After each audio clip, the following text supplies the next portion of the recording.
About 2 years ago, I was driving home from a family reunion pretty late at night, and the drive was about 2 hours. I didn't stay the night because one had to be back for work the following day. Most of the drive was on roads with dense bushes and trees on either side, the real creepy ones you see a lot in movies. Anyway, I had been driving about 45 minutes, and I was starting to get really tired. You know how sometimes you just suddenly become really tired? Out of nowhere? Well, yeah, that happened to me. I knew I wasn't going to last, but I didn't come across any place that I felt I could park and safely sleep. Anyway, after it became clear to me that I wasn't going to find a place to pull up, and my tiredness were going away, I did something very questionable.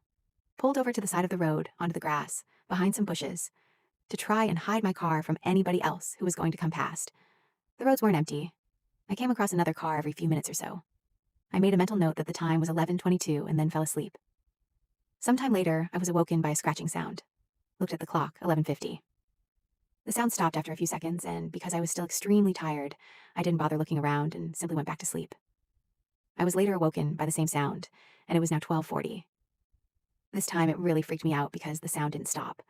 The thought ran across my mind that it was just an animal inspecting the car. But why would it return almost an hour after it had left the previous time? I looked in my rearview mirror and just managed to catch a glimpse of something running away into the forest. Now, at the time, I thought it was the damn hook killer. You know, the one that scratched that couple's car and then slaughtered the guy when he got out to investigate? Fuck that, I thought to myself, so I got the hell out of there. There was a bend no more than 100 yards up the road, and as I came around it, there was a fucking car, parked off to the side of the road, with the driver's side door opened. I slowed down just to look to see if anyone was in there. There wasn't. Then one looked in my rearview mirror. Didn't see anything, and all of a sudden, this guy comes sprinting around the corner. He starts screaming at me, shouting stuff like, "Hey, hey you, get the fuck out of your car, now!"